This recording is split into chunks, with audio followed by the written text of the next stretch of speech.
Let's start with aged care.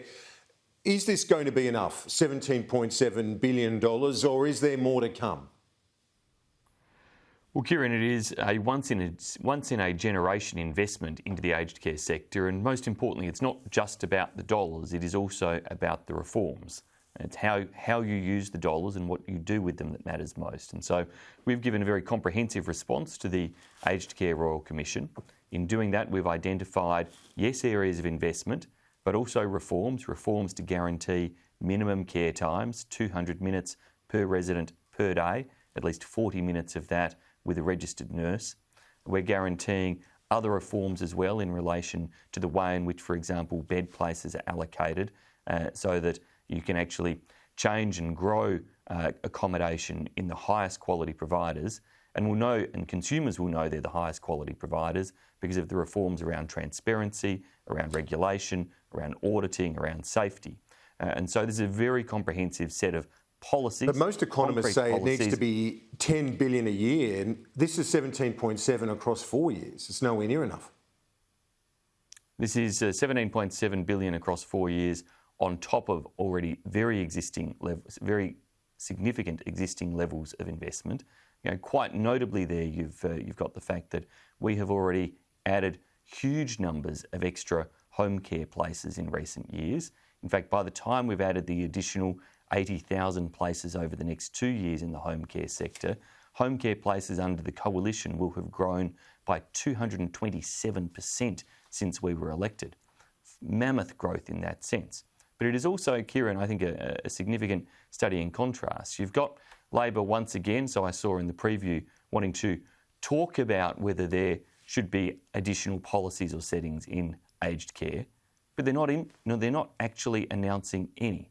There is no detail. But it's not just Labor. Most at the last economists, election, the Royal Commission says it needs to be about $10 billion a year. I know you can undertake good reform, but dollars also count at the end of the day, and this is nowhere near what most experts in the field are saying needs to be spent. Well, the Royal Commission didn't put that sort of figure in relation to it. It identified a range of actions, and the government has responded to those actions. It made recommendations in areas such as a $10 per resident per day increase in contribution from government. Government is taking that step to address sustainability and other quality issues, whilst then making other funding decisions to drive those other reforms. So this isn't just a down payment. It's not just a down payment with more to come. Is that basically what you're saying? This is it? This is a comprehensive set of reforms and investments in the aged care sector. We stand by this as being a very considered and complete response to the Royal Commission. There are further elements of building upon it that are part of responding to those recommendations. For example, the Royal Commission recommended that there be a new model of home care delivery implemented from 2023. We've agreed to do that, and we'll go through the process between now and then in building up that new model. So there's further reforms that come as part of implementing the Royal Commission recommendations.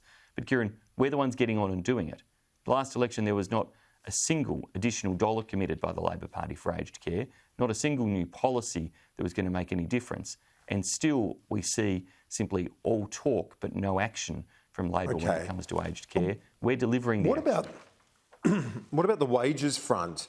Should this be a bigger priority for the government? Because you've had flat wages for 8 years and now we're going to see declining wages in real terms. Is that good enough after so long in office? Well, Kieran, we have some odd movements in relation to inflation coming out of the COVID-19 induced recession. We saw a very unusual period of negative inflation, which is causing a short spike initially before we return to more normalised trends. Overall, we're looking at a very flat period for low inflation, low interest rate levels. And so it's unsurprising that wages growth in that environment remains relatively flat. But again, we've looked carefully at the situation around wages growth. We've got the analysis in from the Reserve Bank and from the Federal Treasury, and that analysis shows that the effective level of full employment that we should be striving towards is closer to the sub 5% level of unemployment. That's why this budget is all about framing the economic growth to get us into that territory, driving unemployment below 5%. And is that all about, is that the strategy to boost wages? Is that the strategy to boost wages? Or should the government be doing more to boost productivity and lift wages? Because as I say, they've been flat for the best part of a decade. Well, the best strategy to boost wages is to get as many Australians into jobs as possible and to create that tension in the labour market that drives potential wages growth into the future. And so that is exactly the strategy that we are pursuing, driving that employment growth up, unemployment down below 5%. And we already have a record number of Australians in jobs, but we know that there's room in the labour market for more. And under this budget, you can see the settings creating a further 250,000 jobs, and doing so by implementing our economic plans, a plan for the digital economy, a plan in relation to manufacturing with our manufacturing strategy, a plan in relation to the agricultural sector with our Was it always the plan strategy. to have a high spending budget? Was that always part of the plan as well? Or at any time in the cycle, were you actually thinking about reining in spending? Well, this is a budget that achieves lower debt levels in each of the next 10 years than had been forecast in last year's budget. So we have managed to bring this budget down, keeping forecast debt under control. You were just spending much of the first part of the interview asking me whether we're spending insufficient amounts in areas. In the end, we've framed this budget carefully, and we've framed it to make sure that we keep taxes low.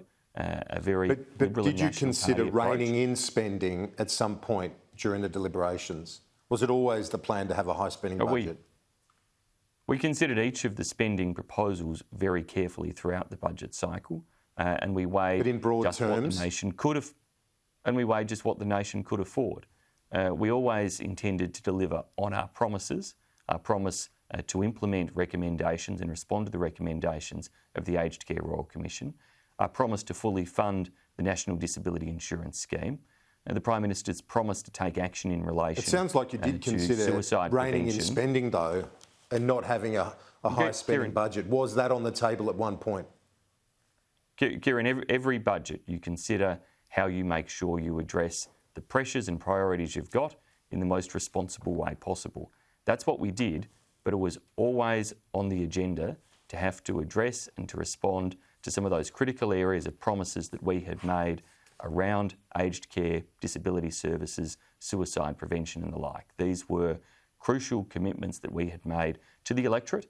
Right back at the last election, we said that we would fully fund the NDIS. We said that we would respond comprehensively to the Aged Care Royal Commission. We said we'd take action on suicide prevention.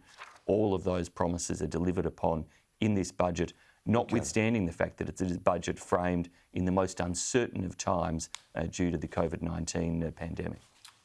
On the India repatriation flight, Anthony Albanese says the fact that some Australians have contracted COVID as a direct result of not being brought home to safety is a result of the federal government's complacency. What do you say to that accusation? Look, I reject that. Border protections and keeping our borders closed to international arrivals and then handling them very carefully on a case-by-case basis has been an essential component of keeping COVID-19 out of Australia and therefore keeping not only Australian lives safe, but Australian jobs safe. We wouldn't have a record number of Australians in jobs today if COVID-19 had swept except those Australians in India. And Kieran, we wouldn't, I'm just making the point here, we wouldn't be in the condition we are as a country if we hadn't taken firm approaches in relation to border control. And they remain a very important ongoing factor in how we don't just save Australian lives, but also how we save Australian jobs and businesses and secure our economic future. Now, throughout the pandemic, we've managed to facilitate the return home of many hundreds of thousands of Australians, including more than 20,000 coming back from India during the course of the pandemic. And yes, we see deeply challenging and troubling times in India right now, and we are working to make sure that we can continue the repatriation of Australians from India, but we're doing so in a way that doesn't jeopardise the health outcomes and the economic outcomes that Australia has enjoyed throughout this pandemic. Just before you go, we've got a worrying situation, almost risk of a full-scale war now in Gaza. How worried are you about that spiralling crisis? They are deeply troubling scenes that we can see coming out of Gaza, and of course we have deep concern for the potential loss of life and the ongoing instability that is caused. We continue to urge all parties to desist from actions that can elevate the risk of ongoing violence and tension, to return to a position where they are able to discuss and negotiate. We fully respect and understand Israel's right to protect itself and its citizens, but equally we would urge the parties to find a means to move back to discussions and dialogue, ultimately working towards the two-state solution. But this is a problem, as you well appreciate, that has troubled Middle Eastern politics for many, many years.